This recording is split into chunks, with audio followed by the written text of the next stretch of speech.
కడవరి కాలం అనే మా ఆధ్యాత్మిక కార్యక్రమానికి మిమ్మల్ని అందరినీ ఆహ్వానిస్తున్నాం.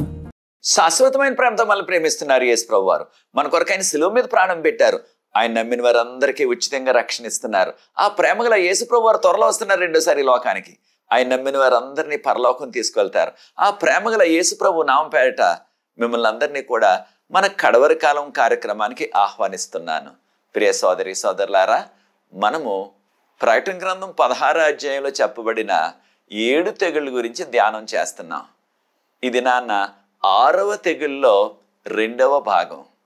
గత కార్యక్రమంలో 6వ తెగుల్లో మొదటి భాగంలో కొన్ని విషయాలు నేర్చుకున్నాం. అనేకమైన విషయాలు ఉన్నాయి కనుక ప్రార్థన చేసుకుని వాక్య ధ్యానంలో కొనసాగుదాం. పరిశుద్ధ ప్రేమగల మా తండ్రి, మీకు స్తుతులు స్తోత్రాలు వందనాలు చెల్లిస్తున్నాం. మమ్మల్ని, మా కుటుంబాలని, మా సంఘాలని మీరు ప్రేమించి మీ యొక్క ప్రేమతో మాకు ముందుగానే ఈ హెచ్చరికను అనుగ్రహించినందుకు వందనాలు చెల్లిస్తున్నాం ప్రభా.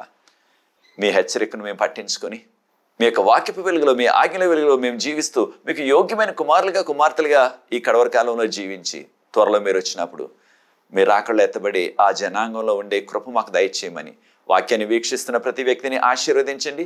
ఈ లోతైన మర్మాలు తెలుసుకోవటానికి ప్రభా పరలోకపు జ్ఞానాన్ని మాకు ప్రసాదించండి. పరిశుద్ధాత్మతో మమ్మల్ని నింపి ఈ మర్మాలు తెలుసుకుని మీకు యోగ్యమైన వారిగా జీవించే కృప దయచేయవలసిందని, దీన్ని వీక్షిస్తున్న వారిని ఈ యొక్క పరిచర్య ముందుకు కొనసాగటానికి ఎవరైతే సహకరిస్తున్నారో వారందరినీ ఆశీర్వదించమని యేసు ప్రభువు వారి పరిశుద్ధమైన నామమును బట్టి ప్రార్థిస్తున్నాను తండ్రి, ఆమేన్. ప్రియ సోదరి సోదరులారా, 6వ తెగులు 2వ భాగం, 2వ ఎపిసోడ్ ఇది. యేసు ప్రభువు వారు ప్రేమ అయి ఉన్నారు కనుక ఆ యొక్క ప్రేమ గల దేవుడు మనందరి కొరకు శిలువ మీద ఆయన ప్రాణాన్ని అర్పించి ఆయన అమూల్యమైన రక్తాన్ని మన కొరకు కార్చి ఈ రక్షణ భాగ్యాన్ని ఉచితంగా మనకిస్తున్నారు. ఆ ప్రేమ గల దేవుడు మనందరికీ కూడా ప్రేమపూరితమైన హెచ్చరికను కూడా అందిస్తున్నారు. ప్రకటన గ్రంథం 16వ అధ్యాయంలో 2వ రాకడకు ముందు జరిగే 7 తెగుళ్ళు. ఇవి లోకమంతా వస్తాయి. ఎవరికి వస్తాయని మనం నేర్చుకున్నాం?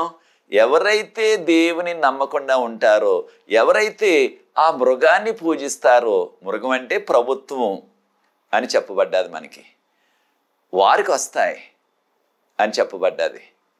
కనుక మనము ఈ ప్రకటన గ్రంథం 16వ అధ్యాయంలో చెప్పబడిన 7 తెగుళ్ళు కూడా ప్రభువు తన ప్రేమతో ముందుగా మనకు అనుగ్రహించిన ఈ హెచ్చరికను పట్టించుకొని మనము వాక్యపు వెలుగులో జీవిస్తూ, 10 ఆజ్ఞల వెలుగులో జీవిస్తూ ఆయన చెప్పినట్లుగా మనం చేసినట్లయితే ఈ యొక్క 7 తెగుల్లో ఏ తెగులు కూడా మనకు సోకదు. ఆ ఈజిప్ట్లో ఇశ్రాయేలీలకి ఆ 10 తెగుల్లో ఏ తెగులు రాలేదు. ప్రభు వారిని రక్షించారు, కాపాడారు. అదే కాపుదల మనకి కూడా ఉంటుంది. కనుక ఈ యొక్క 7 తెగుల్ని చదివినప్పుడు మనం భయపడవలసిన పని లేదు. యేసు ప్రభు నమ్ముకున్నట్లయితే, ఆయన నామపేట ముంచడం బాప్తిసం తీసుకున్నట్లయితే, ఆయన వాక్యపు వెలుగులో మనం జీవిస్తున్నట్లయితే మనకి ఏ డోకా లేదు, మనకి ఏ కీడు రాదు, ఏ ఆపద రాదు ఈ యొక్క 7 తెగుళ్ళ ద్వారా. ఈ 7 తెగులు కూడా ఖచ్చితంగా జరుగుతాయి. ఆ యొక్క ఈజిప్ట్లో ఎలాగైతే ఖచ్చితంగా జరిగాయి, ఇంగ్లీష్లో లిటరల్ అంటున్నాం. దీని నుంచి ఇంకెవ్వరు కూడా తప్పించుకోలేరు. దేవుడు పంపించే శిక్ష ఇది. ఎవరు తప్పించుకోగలరు? ఈ యొక్క 6వ తెగులు గురించి ప్రకటన గ్రంథం 16వ అధ్యాయం 12 నుంచి 16 వరకున్న వాక్య భాగంలో మనం కొన్ని విషయాలు నేర్చుకున్నాం. ఇది మరికొన్ని నేర్చుకోబోతున్నాం. ఈ యొక్క యుద్ధాన్ని అర్మగదోను యుద్ధం అంటున్నారు. అయితే ఈ అర్మగదోను యుద్ధం ఎవరికి మధ్య జరుగుతుంది అనగా, ఈ అర్మగదోను యుద్ధము ఎవరి మధ్య జరుగుతుంది అంటే యేసు ప్రభువుకు సాతానుకు మధ్య, మంచికి చెడ్డకు మధ్య ఈ యొక్క పోరాటం జరుగుతుంది. ఇది చాలామంది ఊహించేది ఏమిటంటే ప్రస్తుతం ఆ ఇశ్రాయేలీలకు వారి యొక్క శత్రువులకు జరుగుతున్న ఆ యుద్ధమే అర్మగదోను యుద్ధం ప్రారంభమైపోయిందని చాలామంది ఊహిస్తున్నారు. అది సరికాదు. కారణం, ఇంకా మరి కొంతమంది అంటున్నారు ఇప్పుడు ఇశ్రాయేలు వారి శత్రువులకి మధ్య జరుగుతున్న యుద్ధం ఇది 3వ ప్రపంచ యుద్ధానికి ఆరంభం అంటున్నారు. అది కూడా సరికాదు. కారణం ఏంటి? ఈ లోకం అంతమైపోయేది 3వ ప్రపంచ యుద్ధం వలన కాదు. ఈ ప్రపంచం అంతా కూడా అంతమైపోయేది యేసు ప్రభు యొక్క 2వ రాకడ వలన. కనుక ఇది 3వ ప్రపంచ యుద్ధానికి ప్రారంభం కానే కాదు. మరి ఇది అర్మగదోను యుద్ధానికి ప్రారంభమా? అర్మగదోను యుద్ధం అనేది రెండవ రాకడకు ముందు ఆఖరిగా జరిగే యుద్ధం అర్మగదోను యుద్ధం. దాని తర్వాత ఇక యుద్ధాలు లేవు. అయితే ప్రియ సోదరి సోదరులారా, మనకు ఎలా తెలుసు ప్రస్తుతం జరుగుతున్న ఆ ఇశ్రాయేలీలకు వారి శత్రువులకు జరుగుతున్న యుద్ధం అర్మగదోను కాదని మనకు ఎలా తెలుసు అంటే, ఖచ్చితంగా ప్రకటన గ్రంథం 16వ అధ్యాయంలో మొదట 5 తెగుళ్ళు జరగాల, అప్పుడు 6వ తెగుల్లో వచ్చే యుద్ధాన్ని హర్మగదోను యుద్ధం అన్నారు. కనుక ఈ విషయాన్ని మనం గుర్తించాలా. హర్మగదోన్ అనగా ఇది హిబ్రూ పదం. హర్ అంటే పర్వతం, మెగిడో అనేది ఒక లోయ, ఒక వ్యాలీ అనమాట. ఇంగ్లీష్లో వ్యాలీ అంటున్నాం, మెగిడో అనే లోయ. అయితే ఇజ్రాయెల్ దేశంలో ఎక్కడికి వెళ్ళినప్పటికీ అక్కడ హర్మగదోన్ అనే పర్వతం ఎక్కడా లేనే లేదు. కనుక ఈ యొక్క విషయాలు మనం గుర్తించాల. అక్కడ యోహాను గారు దర్శనంలో చూచింది ఏమిటంటే, ప్రకటన గ్రంథం 16వ అధ్యాయం 13, 14 వచనాలు చూసినట్లయితే 3 కప్పల్లాంటి అపవిత్ర ఆత్మలు బయటకు వచ్చాయి. ఎక్కడి నుంచి బయటకు వచ్చాయి? ఆ యొక్క ఘటసర్పం నోట్లో నుంచి. ఘటసర్పం ఎవరు? సాతాను. ప్రకటన గ్రంథం 12వ అధ్యాయం 9వ వచనం ప్రకారంగా ఘటసర్పం సాతాను అని చెప్పబడ్డది ఎంతో విపులంగా. తర్వాత రెండవ కప్ప ఆ క్రూర మృగం నోట్లో నుంచి వచ్చింది. క్రూర మృగం ఎవరికి సాదృశ్యం? మృగం అనగా రాజుకు సాదృశ్యం, ఒక రాజ్యానికి సాదృశ్యం. దానియేలు గ్రంథం 7వ అధ్యాయం 17వ వచనంలో దానియేలు నువ్వు చూచిన 4 మృగాలు కూడా 4 రాజులని చెప్పబడ్డది. కనుక క్రూర మృగం అనగా, క్రూర మృగం అంటే క్రూరమైన రాజ్యము. ఈ కడవరకాల చివరి దినాల్లో దేవుని బిడ్డలకి అనేకమైన కష్టాలు తెచ్చే రాజ్యము. ప్రజలు కొనటానికి లేకుండా, అమ్మటానికి లేకుండా 666 ముద్ర వేసేసి అనేకమైన శ్రమలు తెస్తారు. చాలా క్రూరంగా దేవుని యొక్క బిడ్డలను, ప్రభువుని నమ్ముకున్న వారిని హింసిస్తారు. అయితే ప్రభు మనకి ఇచ్చిన భరోసా చూడండి. యేసు ప్రభు కొరకు, ఆయన విశ్వాసం కొరకు మనం నిందలో హింసలు పొందినప్పుడు మనం ధన్యులం. అటువంటి వారితో పరలోక రాజ్యం అని ప్రభు చెప్పారు మత్తయి సువార్త 5వ అధ్యాయం 10-11 వచనాల్లో. కనుక అటువంటి శ్రమకాలం వచ్చినప్పుడు మనం భయపడని అవసరం లేదు. అది రెండవ కప్ప సాదృశ్యంగా సుమా. ఇవి అపవిత్రాత్మలని చెప్పబడ్డది ఎంతో విపులంగా ప్రకటన 16వ అధ్యాయం 13 వచనంలో. మూడవ కప్ప అనగా మూడవ దురాత్మ, అపవిత్రాత్మ, అబద్ధ ప్రవక్త నోట్లో నుంచి వచ్చింది. అబద్ధ ప్రవక్త అంటే దేవుని యొక్క వాక్యాన్ని పాటించకుండా, దేవుని యొక్క వాక్యాన్ని పట్టించుకోకుండా వాక్యంలో లేనివి బోధించే వ్యక్తిని అబద్ధ ప్రవక్త అని సంబోధించారు ఇక్కడ. ఈ యొక్క 3 అపవిత్ర ఆత్మలు, దురాత్మలు కూడా అవి సూచనలు చేస్తున్నాయి అని చెప్పబడ్డది. సూచనలు అంటే అద్భుతాలు, ఇంగ్లీష్లో మెరకల్ అన్నారు. అద్భుతాలు చేస్తూ మోసం చేస్తున్నారు. ఎవరు మోసం చేస్తారు? రాజుల్ని. రాజులంటే పాలకులు అనమాట. ఆ రోజుల్లో రాజులని వారు. ఈ రోజుల్లో మన ప్రధానమంత్రులు, ప్రెసిడెంట్లు, ముఖ్యమంత్రులు, గవర్నర్లు ఈ విధంగా వాడుతున్నాం మనం పాలకులకి. కనుక ఈ యొక్క పాలకులందరినీ కూడా అద్భుతాలు చేసి మోసం చేసేస్తారు అని చెప్పబడ్డది.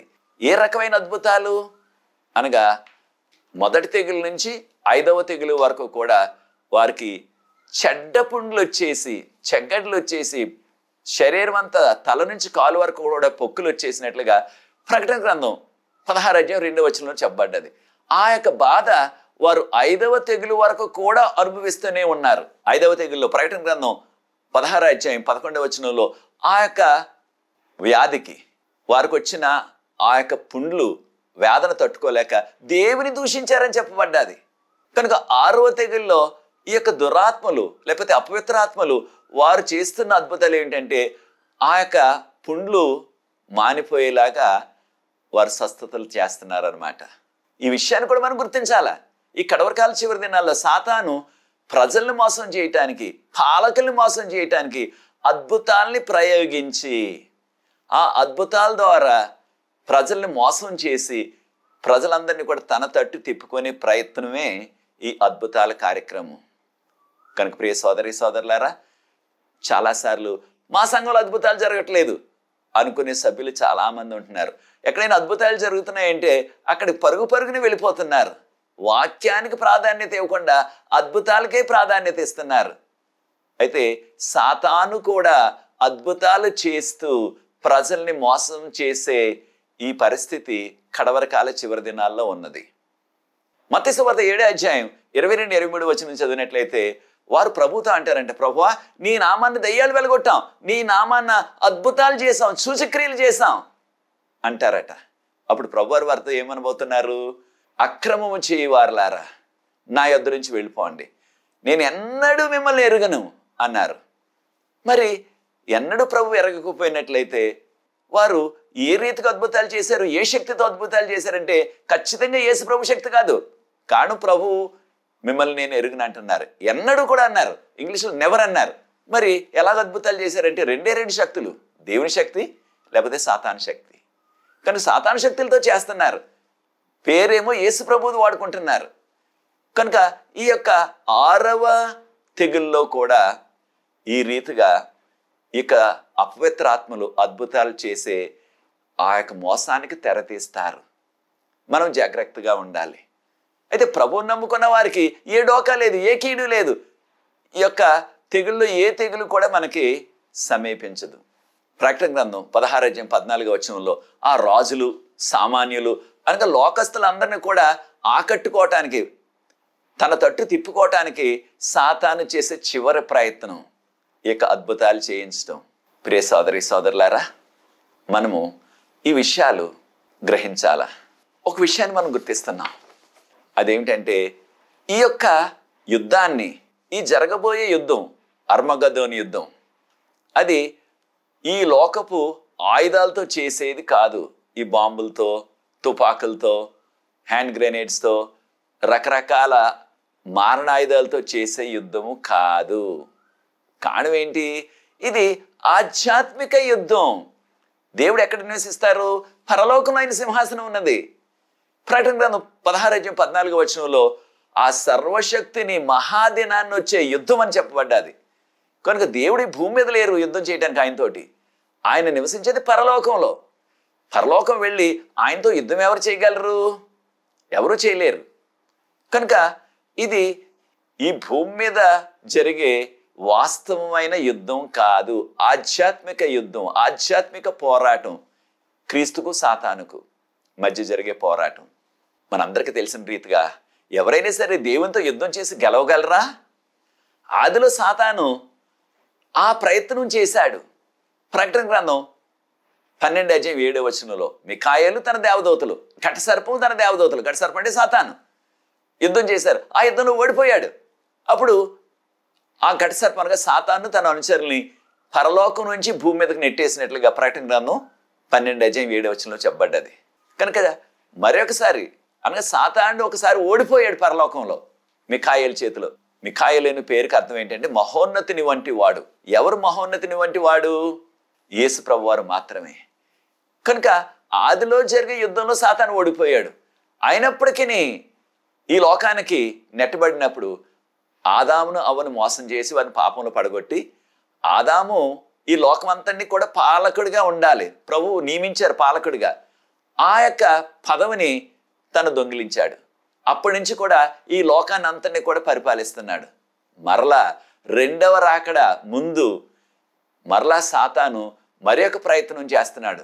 మరలా దేవునితో యుద్ధం చేసి ఒకవేళ గెలుస్తానేమో అనే దురాశ ఉన్నది. కనుకనే ప్రకటన గ్రంథం 16 చెప్పబడిన యొక్క 6వ తెగుల్లో చెప్పబడే హర్మగదోని యుద్ధము సాతాను యొక్క మరో ప్రయత్నం దేవునితో యుద్ధం చేయటానికి. కానీ ఆ యుద్ధంలో సాతాను జయం పొందలేడు.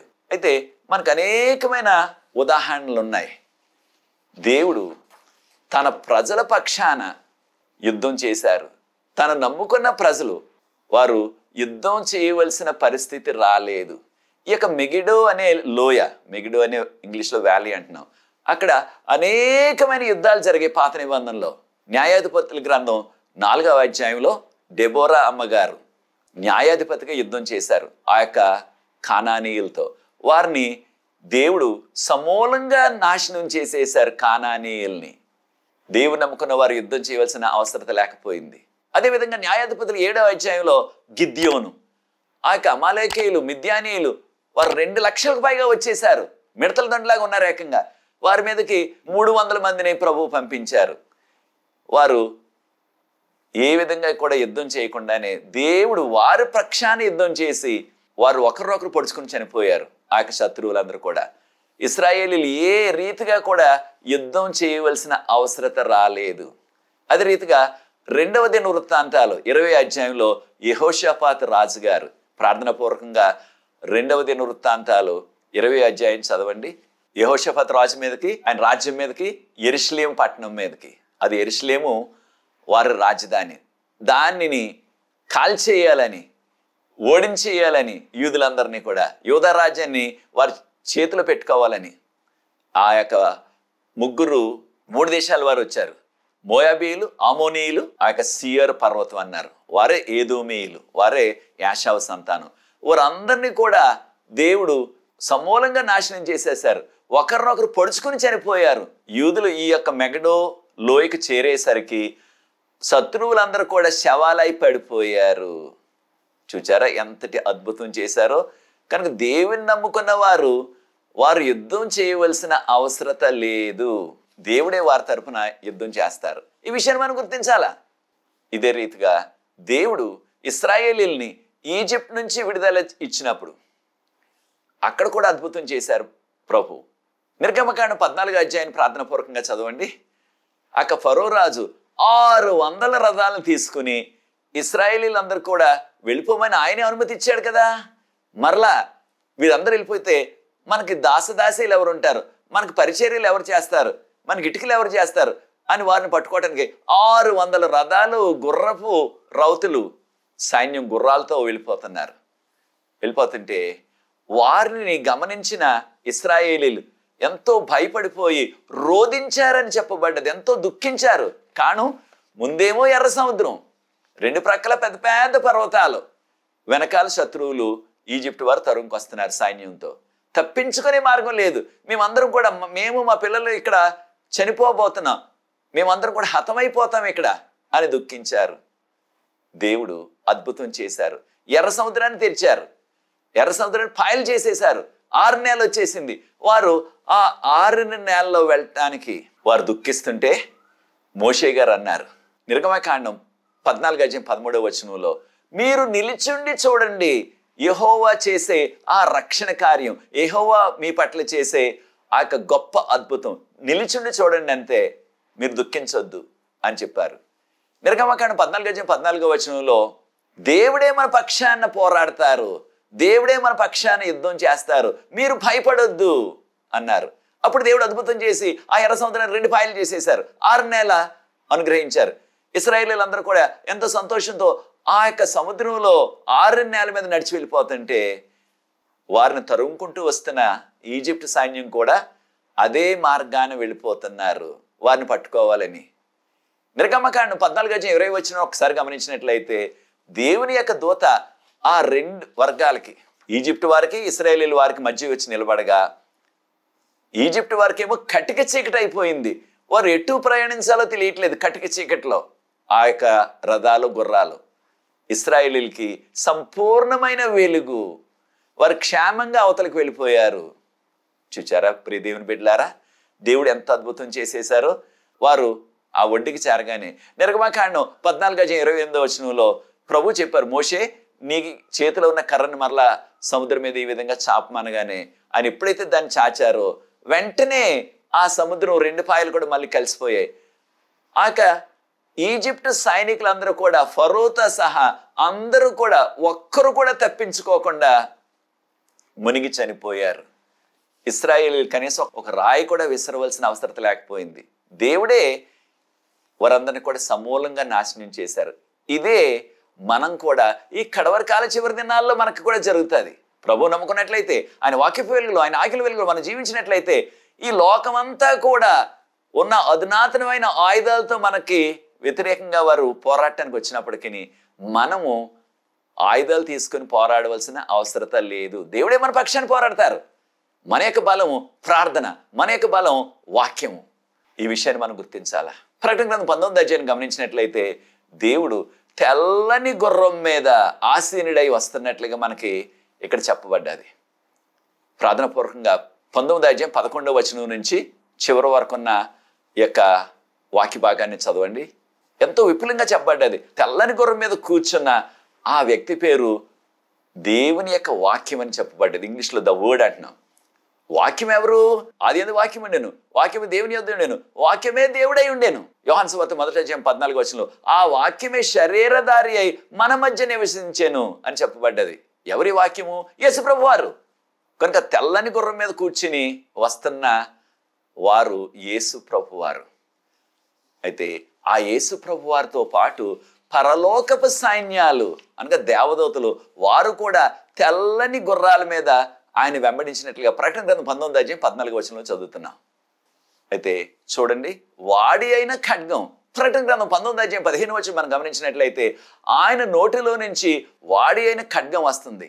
ఆయన నోటిలోంచి ఖడ్గం రావటం ఏంటి అని అనుమానం మనకు వస్తుంది. ఖడ్గానికి సాదృశ్యం ఏంటి ఇక్కడ? దేవుని యొక్క మాట. హెబ్రీయులకు రాసిన పత్రిక 4:12 గమనించినట్లయితే దేవుని మాట రెండంచులు గల వాడియగు ఖడ్గం కంటే కూడా పదునైనది. అనగా దేవుడు మానవుల్లాగా ఆయన ఆయుధాలు వాడనవసరం లేదు. ఆయన మాటే రెండంచులు గల వాడియగు ఖడ్గం కంటే పదునైనది. ఆయన మాట సెలవిస్తే చాలు ప్రజలు హతమైపోతారు. కనుక అటువంటి బలమైన ఖడ్గం ఆయన యొక్క నోటిలో నుంచి, అనగా ఆయన మాటే ఖడ్గానికంటే పదునైందనమాట. అయితే యేసు ప్రభువారు ఆయన రాజులకు రాజుగా ప్రభువులకు ప్రభువుగా వస్తున్నారు. ఇప్పుడు రెండవ రాకడలో ఈ విషయాన్ని ప్రకటన గ్రంథం 19:16 ఆయన రాజులకు రాజు ప్రభువులకు ప్రభు అని చెప్పబడ్డది. యేసు ప్రభు ఈ లోకంలో ఉన్న అన్ని రాజ్యాలకు ఆయనే అధిపతి. వారు ఆయనను గుర్తించకపోవచ్చు, ఆయన మా రాజు అని, కానీ ఆయనే అసలైన సిసలైన రాజు. ఈ విశ్వంలో అనేకమైన లోకాలు ఉన్నాయి, ప్రతి లోకానికి కూడా ఆయనే రాజు. కనుకనే సాదృశ్యంగా ప్రకటన గ్రంథం 19:11-12 చదివితే ఆయన శిరస్సు మీద అనగా ఆయన తల మీద అనేక కిరీటాలు ఉన్నాయని చెప్పబడ్డది. అనేక కిరీటాలంటే ఒక దేశానికి ఒక కిరీటం, ఒక దేశానికి ఒక రాజు, ఆయనకు ఒక కిరీటం. కనుక అనేకమైన లోకాలు ఉన్నాయి కనుక అనేకమైన కిరీటాలు ఆయన యొక్క తల మీద ఉన్నట్లుగా సాదృశ్యంగా యోహాను గారికి కనిపించింది. ఆయన మహాశక్తితో 2వ తెస్సలోనికీయులకు రాసిన పత్రిక 2:8 మనం గమనించినట్లయితే యేసుప్రభు రెండోసారి వచ్చినప్పుడు ఆయన యొక్క మహిమ వలన, ఆయన వచ్చే ఆ యొక్క ప్రకాశితం వలన ఆ యొక్క పాపపు పురుషుడు అనగా దేవునికి ఎవరైతే వ్యతిరేకంగా ఉన్నారో, దేవుని ఎవరైతే నమ్మరో వారందరూ కూడా ఆయన యొక్క మహిమ వలనే మాడిపోతారు, చనిపోతారు. ఆయన ఏ రకమైన ఆయుధాలు ఉపయోగించని అవసరం లేదు. ఆయన మహిమ సరిపోతుంది వారిని అందరూ కూడా మార్చేయటానికి. వారందరూ కూడా నశించిపోతారు. అలాగా చనిపోయిన వారిని సాదృశ్యంగా ఆ దేవదూత చూడండి ఏ రీతిగా పిలుస్తున్నారో. ఈ విషయాన్ని ప్రకటన గ్రంథం 19:17-18 ఆకాశ పక్షులందరినీ కూడా పిలుస్తున్నారు, ఆహ్వానిస్తున్నారు. ఆకాశ పక్షులారా అనగా మాంసం తినే పక్షులు అనమాట, గ్రద్దలు, రాంబొందులు మున్నగునవి. వారందరినీ కూడా ఆహ్వానిస్తున్నారు. ఏమని? మీరందరూ కూడా వచ్చి రాజులు, ధనికులు, సైన్యాధ్యక్షులు వారి యొక్క మాంసాన్ని ఆహారంగా తిందిరుగాని రండి, సమృద్ధిగా తిందిరుగాని రండి అని వారిని ఆహ్వానిస్తున్నారు, వారిని పిలుస్తున్నారు. అనగా ఈ లోకంలో వీరు ఘనులు, రాజులు, అధిపతులు, సైన్యాధిపతులు, వీరందరూ కూడా ఎంతో ఘనులు. వారందరినీ కూడా కనీసం ఎవరు కూడా గౌరవప్రదంగా సమాధి చేసేవారే మిగులరు అన్నమాట. రెండవ రాకడలో చూచారా, వారందరూ కూడా చనిపోతారు. వారి యొక్క కళేబరాల్ని ఈ యొక్క ఆకాశ పక్షులు పీక్కుని తింటాయి. ఎంతటి ఘోరమైన పరిస్థితితో చూడండి ప్రియ సోదరి సోదరులారా. దీనికి దేవుని పట్టించుకోలేదు, దేవుని మాట వినలేదు, దేవుని ఆజ్ఞలు పట్టించుకోలేదు. కనుక వీరందరికీ కూడా ఏం కలగబోతుంది? భయంకరమైన అంతం. కనుక ఈ హర్మగదోన్ అనే యుద్ధం దేవుని యొక్క విశ్వాసులు చేయవలసిన పని లేదు. మన విశ్వాసం ఉంచితే సరిపోతుంది. మన తరపున దేవుడే యుద్ధం చేసి ఆయనే ఆ యొక్క శత్రువులందరినీ కూడా, సాతాను అనుచరులందరినీ కూడా ఆయనే మట్టు పెట్టేస్తారు. ఈ విషయాన్ని మనం గుర్తించాలా? కనుక ప్రియ సోదరి సోదరులారా, హర్మగదోన్ అనేది ఆఖరి యుద్ధం రెండవ రాకడకు ముందు. ఆ ఆఖరి యుద్ధంలో దేవునికి వ్యతిరేకంగా ఉన్న వారందరూ కూడా హతమైపోతారు. మరి దేవుని నమ్ముకున్న వారికి ఏం జరుగుతుంది? వారు మరణించినప్పటికీ వారిని మహిమ శరీరాలతో లేపుతారు ప్రభువారు. బ్రతుకున్న వారు కనురెప్పపాట్ల వరకు మహిమ శరీరం వస్తుంది. వారందరినీ కూడా దేవదూతలు నలుదిక్కుల నుంచి వచ్చి వారిని ప్రోగు వేసుకుని పరలోకం తీసుకెళ్ళిపోతారని మత్తయి సువార్త 24:31 చెప్పబడ్డది.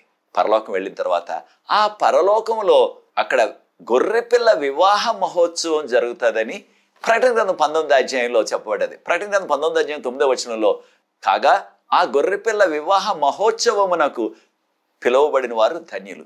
దేవుని నమ్ముకున్న వారందరూ కూడా పరలోకం ప్రభు తీసుకువెళ్ళి అక్కడ ఆ పరలోకంలో జరుగుతుంది గొర్రెపిల్ల వివాహ మహోత్సవం. గొర్రెపిల్ల అంటే ఎవరు? యేసు ప్రభు వారు. ఆయన భర్త, రక్షించబడిన సంఘం భార్య. ఇక గొర్రెపిల్ల వివాహ మహోత్సవం, దానిలో విశ్వాసులు అందరూ కూడా పాల్గొంటారు. ఒకటి పాల్గొని వచ్చేయటం కాదు, ఇక కలకాలం ఆయనతోనే జీవిస్తారు. ఎంతటి ధన్యత చూడండి. దేనివల్ల ఇంత గొప్ప ఆధిక్యత మనకు కలగబోతుందంటే ఆయన నమ్ముకుని ఆయన చెప్పినట్లుగా జీవించాం కనుక.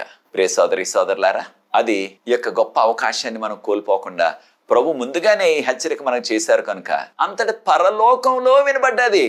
యోహాను గారికి హల్లెలూయా అనే మాట చెప్తున్నారు వారందరూ కూడా, అనగా దేవుని స్తుతిస్తున్నారు పరలోకములో.